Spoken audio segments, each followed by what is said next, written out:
It was 9:42 at night inside a small auto shop on the east side of Buffalo. The camera caught a flicker of light, a figure moving between the lifts, and then nothing. 34-year-old mechanic Davis Harlow vanished into the dark without a sound, his truck still idling outside. Driver's door locked from the inside, wallet, untouched phone, missing a coffee still warm on the workbench. Stress that people disappear every day, but his sister knew better, she said. Davis would never leave his daughter, never leave his tools, never leave the engine. He was fixing that night, 6 years later, a rusted storage locker found deep inside. The Buffalo police impound would prove her right. What investigators discovered inside would tear through the department, expose corruption that ran straight through the men who once swore to protect this city, and turn Buffalo's quietest case into its darkest secret. This is Buffalo, 2014. The Mechanic Who Knew Too Much. Subscribe now, because what they found next changed everything. The rain had already started when the last customer left Ward Street Garage that night. The kind of cold Buffalo rain that mixes with oil stains on concrete and turns everything slick. 34-year-old mechanic Davis Harlow was still inside, tightening a belt on a silver Honda Accord, the sound of his ratchet echoing off the metal walls. The fluorescent lights above him hummed low, one of them flickering every few seconds like a dying heartbeat at 9:28. The camera by the front door caught him wiping his hands on a rag and checking his phone for what would be the final time. No messages, no missed calls. He tossed it onto the workbench beside a half-finished cup of coffee and reached for his jacket. Outside, the street was quiet, the kind of quiet that only happens in industrial neighborhoods after dark, when every shop is closed and the air smells like rust and rain. Davis locked the door behind him, stepped into the lot, and stood for a moment, watching the rain bounce off the hood of his truck. The headlights of a passing car flashed briefly across the wet asphalt, and he turned his head toward it, his shoulders stiff as if something about the movement didn't feel right. The footage shows him walking out of frame, keys in hand, and then nothing.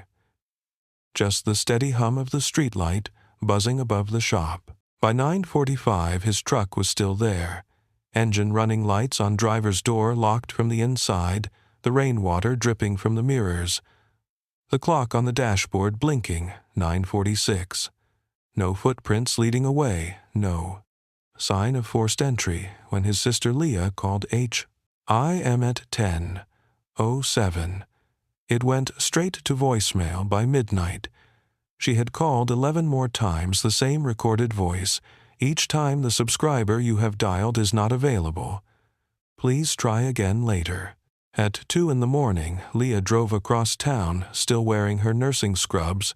She parked in front of the garage headlights, slicing through the rain. His truck was there exactly where he always parked it. She ran her hand along the hood. It was still warm inside. She could see his work jacket draped across the passenger seat, his thermos sitting in the cup holder, the radio tuned to static. She banged on the window, shouting his name. Nothing answered, not even the echo of her own voice, only the sound of rain and the low growl of the truck's idling engine. When the first patrol car arrived at 3:14, the officer barely looked up from his clipboard, said, "Maybe he needed space. Maybe he was gambling again." Leah said he hadn't placed a bet in years that he was sober, that he had a 5-year-old daughter who waited for him every night by the window. But the officer just nodded the way people do when they don't believe you. He took her statement in the rain, wrote that the subject was a white male adult, last seen leaving work around 9:30, possible voluntary disappearance, case closed for the night. Inside the garage, everything looked normal. The register had $41 and some change. The lift was still raised with the Honda half disassembled. The smell of grease thick in the air, but near the drain in the center of the floor, a single streak of diluted red ran toward the grate, a mix of ill and something else. The officer didn't take a sample, he didn't even notice it. By sunrise, Leah was back home, sitting at the kitchen table staring at her phone, the rain still falling outside the house. Silent except for the ticking of the wall clock, she texted him one last time. "Please tell me you're okay. It never—" Delivered at 8:42, she filed a missing person report with the Buffalo Police Department. By noon, the case was logged and shelved another name in a system already too full. By that evening, the shop lights were turned off, the doors sealed with yellow tape, and somewhere in the city, the man who knew exactly what happened to Davis Harlow was already writing his report, pretending nothing had gone wrong. Pretending the story ended right there. But it hadn't, not even close, and 6 years later Buffalo would find out why. The morning after Davis disappeared, the rain had stopped, but the sky stayed that same flat gray color that made Buffalo feel like it was holding its breath. Leah was already back at the garage before the sun came up, her hair pulled into a messy bun, her eyes red from not sleeping. The yellow tape across the door fluttered in the wind like a warning. She ducked under it. Anyway, the air inside was heavy, the kind of smell that clings to your clothes, oil, metal, and something faintly sweet that didn't belong. She looked around every corner, called his name, even though she knew no one was there. His coffee was still half full, the cup cold, his phone charger still plugged into the wall. At 8:30, the first detective arrived. Sergeant Paul Grayson, mid-40s, thick J, Hackett cigarette already burning in his hand. He shook her hand too quickly.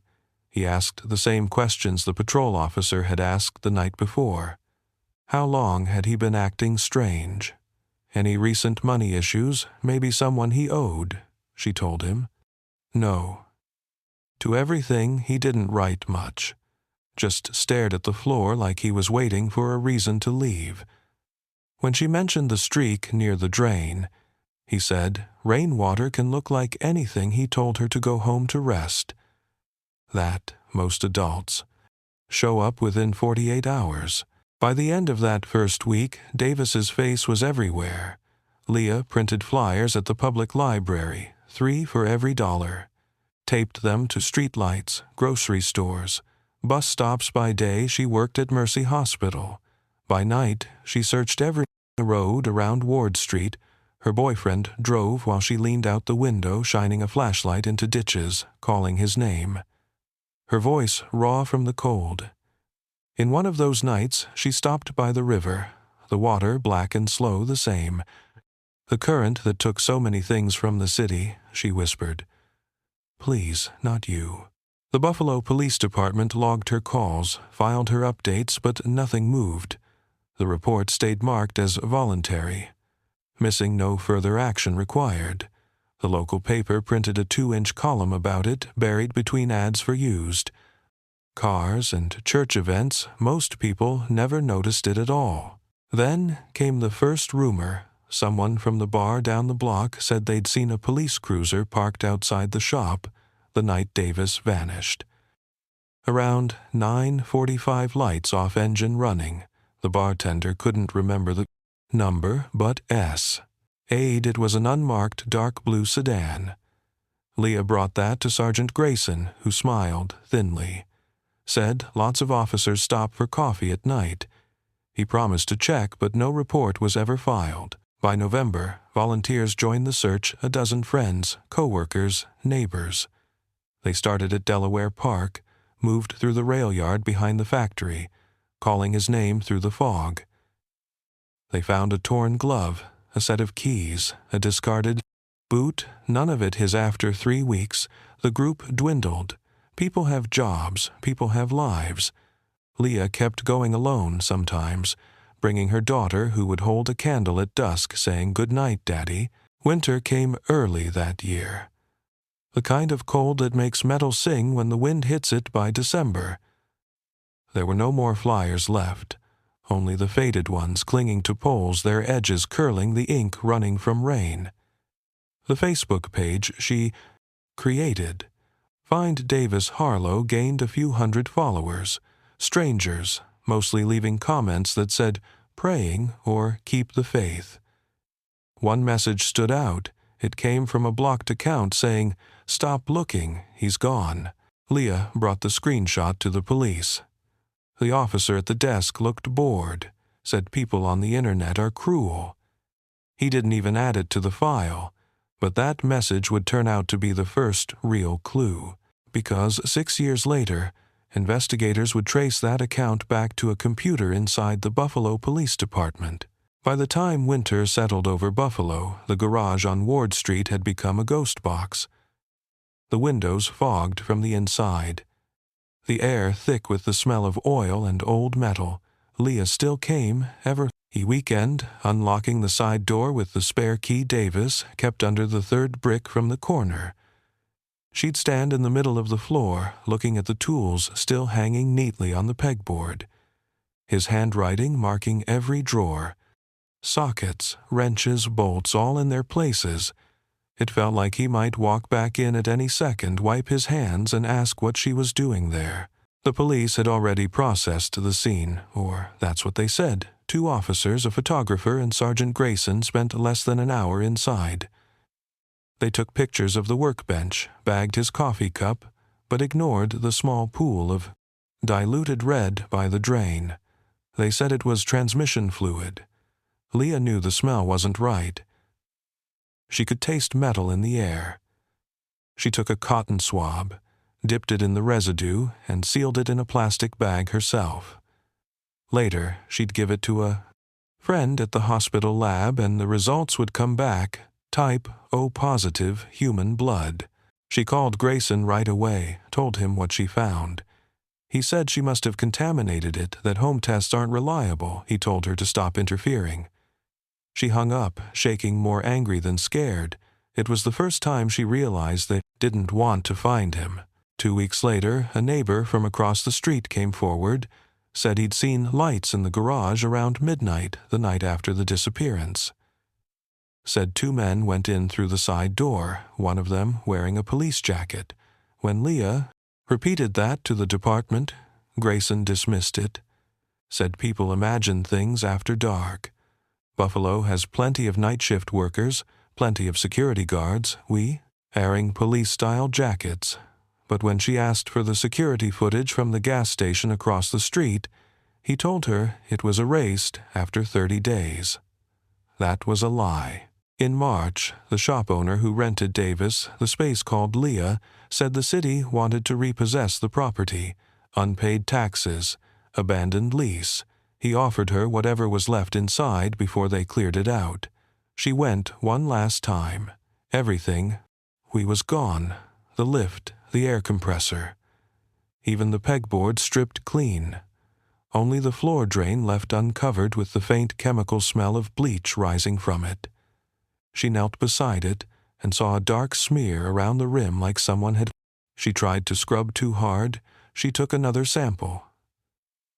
This time with gloves and a small plastic vial she carried in her purse, the same one she used for patients' blood draws at the hospital. She mailed it directly to a private lab in Rochester, and never heard back. The company shut down a month later without explanation. For the rest of that year, nothing moved, no calls, no leads. Grayson transferred to another precinct. Leah wrote letters to the mayor, to the district attorney, to anyone who would listen. Most never replied. One came back unsigned with a single sentence, "Stop, before you make it worse." She didn't show it to anyone, but she kept it folded in her wallet. On the first anniversary of his disappearance, Leah stood outside the boarded garage, holding a candle in one hand and a framed photograph of Davis in the other behind her. The city was quiet. Only the faint hum of traffic from the expressway. She whispered, "I know someone in that uniform did this. I don't know which one yet." The flame flickered out, but she didn't move. She stayed there until the sun came up, and somewhere across town, in a locked evidence room, a small vial of blood labeled unknown origin sat inside a box marked Harlow case, inactive. It would stay there untouched for 6 years until someone finally opened it and realized it wasn't just blood, it was proof. By the 2nd year after Davis vanished, the city had already moved on. New crimes, new faces, same headlines. Leah was the only one who still said his name out loud. She carried his photo in her purse and kept a notebook filled with dates, times. Every rumor, every small detail she overheard at work or online. One rumor came from a customer who used to bring his patrol car to Davis for brake work. He said quietly that Davis had done more than repairs that some officers brought in. Unmarked vehicles at night cash, only jobs, no receipts. Leah wrote it down. When she asked around, most people looked away. One man from the towing yard said he'd seen a dark sedan with municipal plates parked outside the garage that week. Another swore that Davis had argued with a cop over money, but nobody wanted to give names. Buffalo is small. Everyone knows someone in uniform. Leah sent an email to Internal Affairs. The message bounced back undeliverable. She called the tip line 3 times, left her name, her number, her brother's case file. Nothing. She didn't know that the man who checked those voicemails was the same Sergeant Paul Grayson who'd signed off her brother's disappearance report. Around that time, she started noticing strange things. Her mailbox left open, footprints in the snow outside her window, calls in the middle of the night with no one speaking. On the other end, she told herself it was her imagination, until one evening she came home to find the door slightly ajar, nothing missing, no signs of forced entry, just the sound of her daughter's television, still playing in the other room. She checked every closet, every corner, then sat down, shaking, staring at the phone, wondering who to call, when the people she was supposed to trust might be the ones watching her. The Facebook page, Find Davis Harlow, kept growing hundreds of followers. Some genuine, others not comments that said things like, "He got what was coming," or "Don't dig too deep." One profile kept posting under different names, always the same. Phrase, "Some engines should stay broken." She reported it 3 times, and each time it reappeared under a new account. Years later, investigators would learn all those profiles were traced to a single IP address registered to the Buffalo Police. Union Office. By 2016, Leah met a journalist named Daniel Cross from the Buffalo Daily. He'd covered corruption cases before and agreed to look into it. She gave him everything: her notes, the photos, the lab results, the threatening letter. He promised to be careful. 2 weeks later, he was fired without notice. The story never ran. His editor told her privately that someone high up had made a call that the paper couldn't afford to fight the city. From that point on, she understood the rules in Buffalo. Truth was negotiable. Survival wasn't. She kept her head down, stopped talking publicly, but she never stopped digging on her days off. She drove to records offices requesting maintenance logs for the police. Impound reports of missing evidence. Almost every request was denied for confidentiality, but one clerk, an older woman with tired eyes, slipped her a copy of a list dated October 2014. One item jumped out: locker number 38. Contents: 1 steel storage drum. Seized from Ward Street address, no reason given. She stared at it for hours. The address was her brother's shop. She brought it to a lawyer who said it could be a clerical error, that the city stored equipment there all the time. But Leah knew it wasn't an error. That list vanished from the record system 3 days later, erased like it never existed. And the clerk who helped her resigned, citing health reasons. From then on, Leah stopped telling people what she found. She didn't trust anyone anymore. She only kept collecting pieces, waiting for a moment when someone outside Buffalo would listen. That moment wouldn't come until 6 years later, when a demolition crew opened locker 38 and everything the city had buried began to surface. By the 3rd year, the case file on Davis Harlow was little more than dust in a drawer labeled inactive. Leah still called every month, same script, same polite voice from the front desk, saying the detective will get back to you soon, but no one ever did. She could recite the case number by heart. Now it was the only number that mattered to her. The police told her there were no new leads, that every tip had gone nowhere, that she needed to move on. I tried for a while. She really did. She kept working at the hospital, taking double shifts, saving money for her daughter's school clothes. But every night she drove past the old garage, sometimes stopping to sit in her car, staring at the boarded windows, headlights off, engine idling. She'd whisper into the dark, "Tell me where you are." Like maybe he was still listening.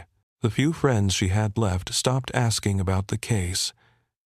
They said, obsession eats people alive. That closure is a choice. But Leah didn't want closure. She wanted truth, the kind you can touch, the kind that burns when you finally hold it. By the end of 2017, she'd filed 6 separate requests for the evidence to be re-examined, all denied due to insufficient grounds. One clerk told her off record that Sergeant Grayson had signed the denials personally, that he called her unstable in his notes, said she was emotionally compromised. Not credible, she cried. The whole way home, then tore the missing posters off her walls and burned them in the sink, watching the faces curl into ash. The only person who kept asking questions was a retired firefighter named Lewis Crane. He joined the volunteer searches back in the first year. Said he couldn't shake the case either. Said Buffalo eats its own. He told her he'd heard talk from an old cop buddy about something strange in the impound lot, that a sealed locker had been marked for destruction. But no one knew why. Leah begged him to find out more. 2 weeks later, he was found dead in his truck in a parking lot. Outside, a bar ruled carbon monoxide.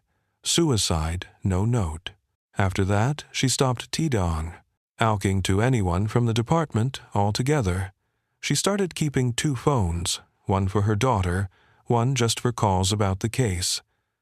She wrote everything down in spiral notebooks, stacked in the closet, dates, times, names, anything, even half-remembered whispers. She backed up every photo, every message on a flash drive, and hid it inside her daughter's old toy box, because if she went missing too, someone needed to know. Buffalo moved on without her. The garage was sold to a developer, then abandoned again, after funding fell through graffiti. Covered the walls. Kids said it was haunted. They'd throw rocks at the windows, not knowing that behind those boarded frames lay a drain, still stained with something that once belonged to a man who trusted the wrong people. When Leah called the new cold case unit in 2019, a young detective answered his name was Marcus Fontaine. He said he'd check the archives for her brother's file. She didn't expect to hear back, but 2 days later he called again, said he couldn't find it anywhere, not the file, not the evidence log, not even the digital record. It was gone, completely purged from the system, like it had never existed. He promised to keep looking off the record, he said sometimes. Things get misplaced, sometimes on purpose. For the first time in years, Leah felt something close to hope, someone inside the department who didn't talk to her, like she was crazy. She gave him everything she had, the notebooks, the lab results, the list with locker 38. He listened without interrupting, then told her quietly that if what she believed was true, the corruption ran higher than either of them could imagine, and that if she kept pushing, she might end up just like her brother. The line went dead before she could answer, and that was the last time she heard his voice until 6 years later, when his name appeared on a news alert. Buffalo detective found dead in warehouse fire under investigation. That fire would become the spark that finally reopened the case. It started just after 2 a.m. on a freezing February night in 2020, inside a row of abandoned warehouses on the south side of Buffalo, a place where nobody lived anymore, only stray dogs and broken glass, a passing truck. The driver saw the glow first, called 911, said the sky looked like it was bleeding by the time the engines arrived. flames were already punching through the roof. The heat so intense it warped the metal doors. Firefighters worked for 6 hours before the last ember died, and when the smoke cleared, what they found under the rubble was not empty. A steel storage locker half buried in ash, the paint burned off the number, barely visible. 3-8, the same number Leah had seen 6 years earlier on the list that vanished from the city, records the crew almost hauled it away with the debris, but one of them noticed the welds were fresh, too clean for a building that had been abandoned since the 90s. He radioed it in the site, shut down within the hour. Yellow tape wrapped around the block, detectives swarming, floodlights slicing through the smoke, and cold. Detective Marcus Fontaine from the cold case unit arrived before sunrise. He looked older than his 30-ig. HT years, eyes red from exhaustion but sharp, the kind that saw patterns where others saw coincidence. He ordered the locker moved intact to the county lab. No one else touched it. Not until the temperature inside stabilized the next afternoon. When the seal was cut open, the first smell that hit them was rot mixed with gasoline. Even the seasoned techs had to step back. Covering their mouths inside was a rolled bundle of black plastic, melted and fused to something human shaped the preen. Heat had done its work, but not enough to erase everything. A wrist bone with a silver chain still around it, a name etched faintly into the metal. Leah was at work when the call came. The voice on the line said, "Please, sit down." She didn't. She stood, frozen, one hand over her mouth, the other gripping the counter so hard, her knuckles went white. She didn't cry, not right away. She just asked one question, "Are you sure?" And the detective said, "Yes." Dental records confirmed it within the hour. News broke by evening, headline after headline, body found in Buffalo warehouse. Possible link to cold case from 2014. The same stations that once ignored her now called non-stop asking for interviews. She said nothing, only watched. The footage of flashing lights, the same color as the ones that took her brother away. The reporters said it was too soon to speculate, but they were wrong. The truth had already started to surface.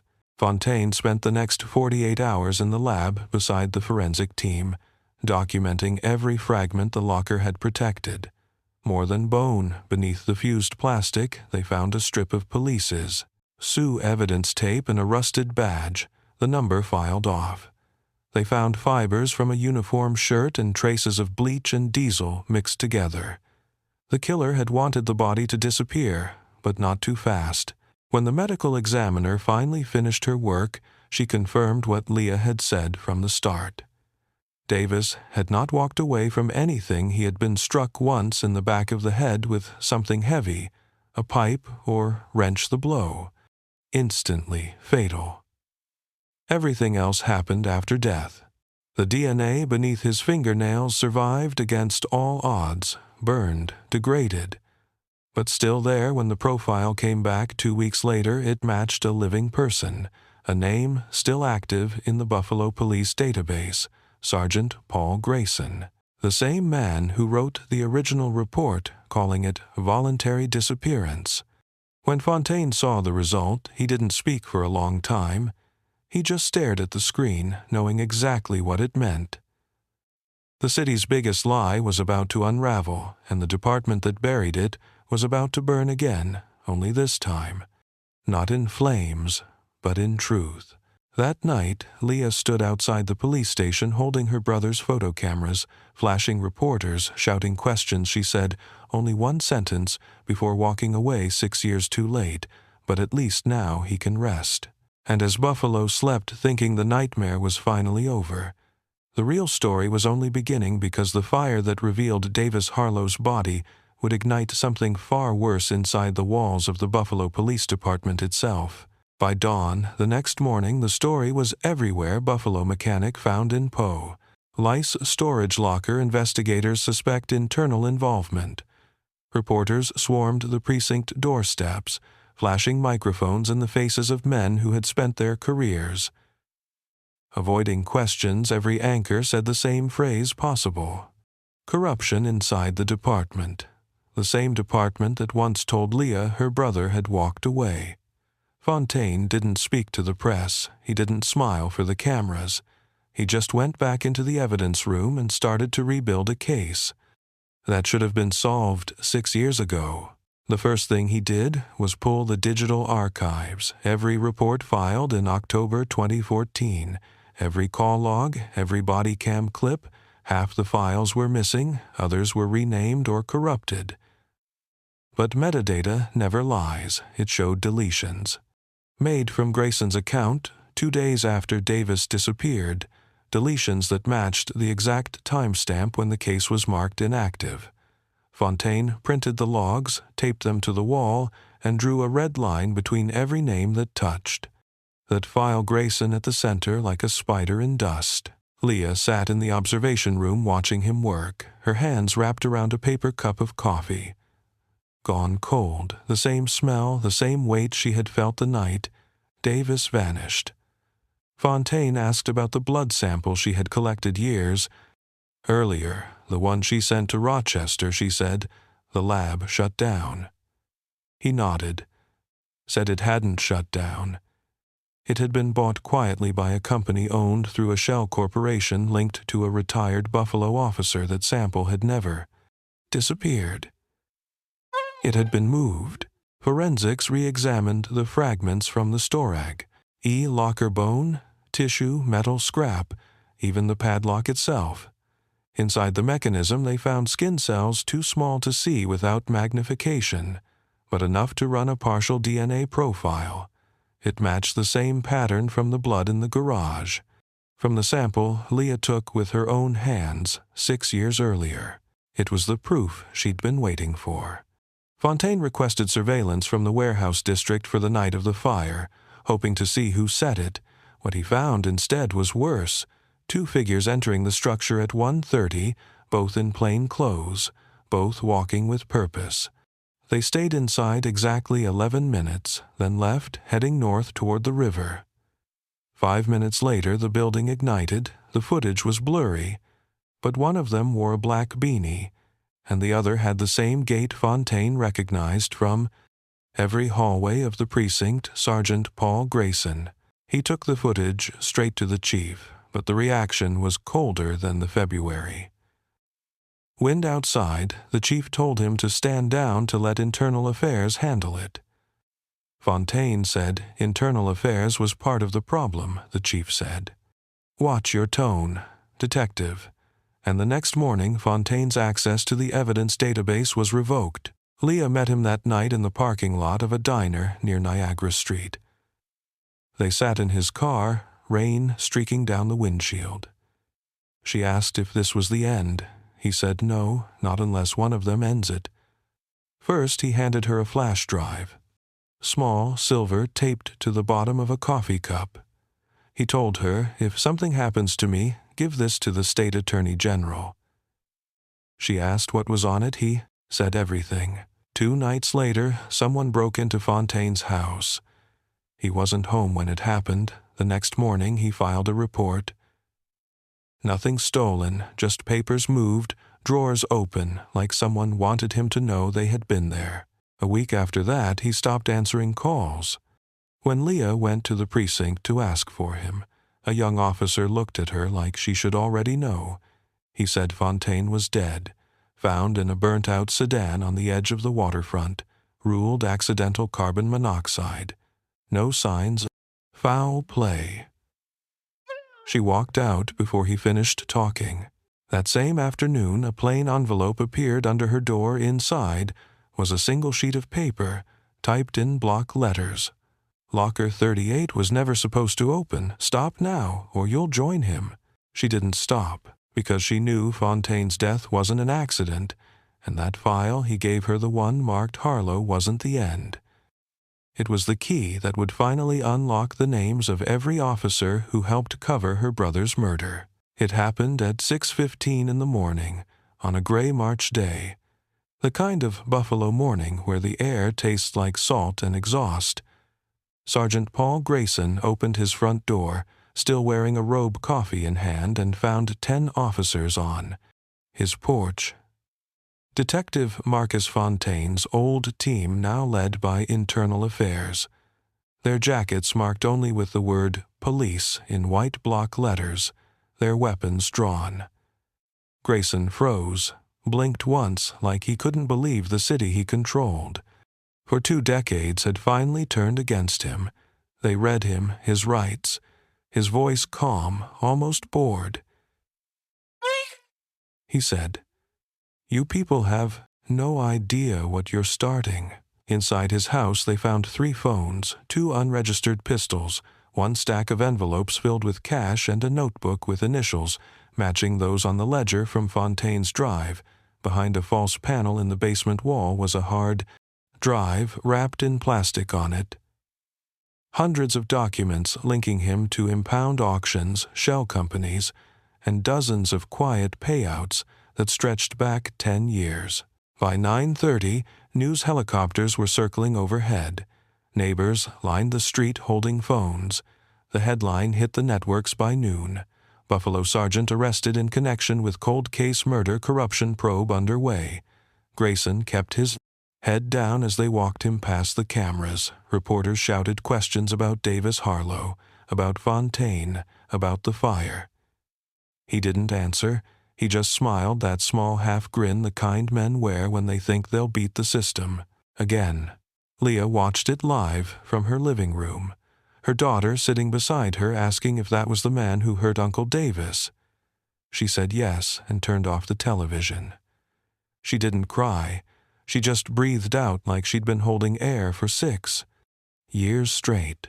At the precinct, Grayson refused a lawyer for 3 hours, then asked for one when he saw the evidence. The flash drive, the DNA reports, the audio recordings, the storage locker photos. His expression never changed, but the color drained from his face. When the investigator played the final clip, Fontaine's voice saying, "You should have stayed out of it, Marcus," he looked up and whispered that shouldn't exist, then stopped talking entirely. The interrogation lasted 9 hours. He denied everything, claimed the DNA was planted, that Fontaine fabricated the files, that Leah was unstable, obsessed, driven by grief. When the detectives left the room, he stared straight into the camera lens and said, quiet enough for the microphone to catch you, "People think you know corruption. You don't know what Buffalo really buries." 2 more arrests followed within 48 hours. Detective Mark Duvall, already dead, named posthumously as a co-conspirator. Captain Henry Ortiz suspended without pay, pending investigation. Internal Affairs uncovered 31 sealed lockers across multiple precincts, all marked for disposal, each one containing evidence that should have closed unsolved cases. Instead, it proved how many had been buried. At the press conference, the chief of police stood pale and sweating under fluorescent lights. Reporters fired questions faster than he could answer. Behind him, a board listed the recovered evidence, cash badges, weapons, files, but no one in the room missed the irony that the people standing beside him were the same ones who ignored Leah for years.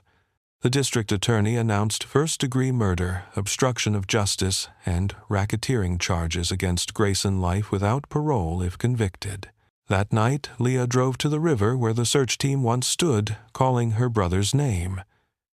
She threw the last missing poster into the water and watched it dissolve.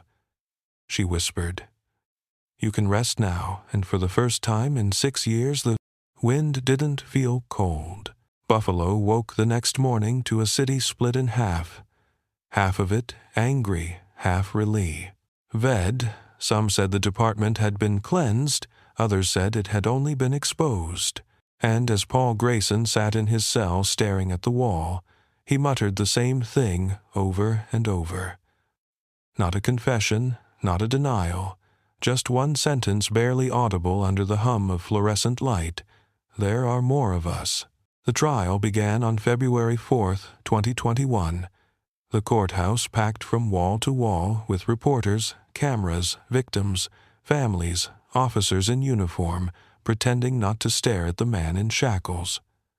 Paul Grayson sat at the defense table in a navy suit too large for him, hands folded, eyes flat. He looked like a statue carved out of smoke. The charges filled an entire page: murder, obstruction, racketeering, abuse of authority, evidence tampering. The prosecutor read them one by one until the room fell silent. Leah sat in the front row, her daughter beside her, grown taller, now still clutching the same small photo of Davis. The same smile frozen in time. The judge entered the room and the trial began. It lasted 19 days. Testimony from forensic experts, from internal affairs, from Fontaine's surviving partner, each one peeling another layer off the department's skin. The jury listened to audio of Grayson's voice, arguing with Davis that night 6 years earlier, the sound distorted, but the words undeniable. "You think you can ruin me," he said. "You think anyone will believe a mechanic?" The courtroom stayed so still you could hear the ventilation hum. When the verdict came, it took only 6 hours. Guilty on all counts, the judge said, life without parole, no possibility of appeal. Grayson didn't flinch. He only turned his head toward the gallery, and for a second his eyes met Leah's. He opened his mouth like he wanted to speak, but no words came. Just that same crooked grin. Outside the courthouse, the sky was gray, snow drifting sideways, microphones everywhere, reporters shouting questions. Leah said only one sentence before walking down the steps: "My brother trusted the wrong man, and the wrong man finally paid." For it, she kept walking into the crowd, the wind catching her hair, the cameras flashing behind her. The headlines ran for weeks. Buffalo cleans house corruption, Ring exposed, national outlets picked it up, politicians promised reform, committees were formed, audits began. But inside the precinct, nothing really changed. Desks stayed the same. Walls still lined with old photos, men still talking too loud about loyalty. Leah knew it would take more than one conviction to fix a city built on silence. She kept working at the hospital, saving lives in the same city that couldn't save her brother. On the anniversary of his death, she visited the river, placed a single wrench on the bank, the same kind he used every day, and whispered, "Thank you." She didn't need flowers. She didn't need vigils. She just needed quiet. That night, she opened her laptop, went to the old Facebook page, find Davis Harlow, the one she hadn't touched in months. She typed one final post after 6 years. After lies, threats, and fear, we finally have the truth. Thank you to everyone who never stopped believing. She clicked publish, closed the lid, and turned off the light. Across town in the evidence building, an officer led a new box, stamped Harlow case closed, placed it on the highest shelf, row 14, next to hundreds of others. The fluorescent light above it flickered twice, then went dark. The city slept, but somewhere deep in those shadows, truth still moved quietly, like an engine that never really stops. This is Buffalo 2014. The mechanic who knew too much, case closed. The city of Buffalo thought the case was over, thought justice had been served. But corruption doesn't end with one arrest. It just learns to hide better. Every locker, every file, every sealed report, still whispering names that no one dares to read out loud. Davis Harlow became a symbol of every working man who trusted the wrong people and paid the price. And somewhere out there, someone still knows more than they ever said. If you think justice ends in a courtroom, you haven't seen what comes next, because the next case on this channel will prove that some cities never heal. They just bury their secrets deeper. Subscribe now, turn on notifications, and join me as we open the next file, because somewhere another name is about to resurface, And this time, it might be one you know.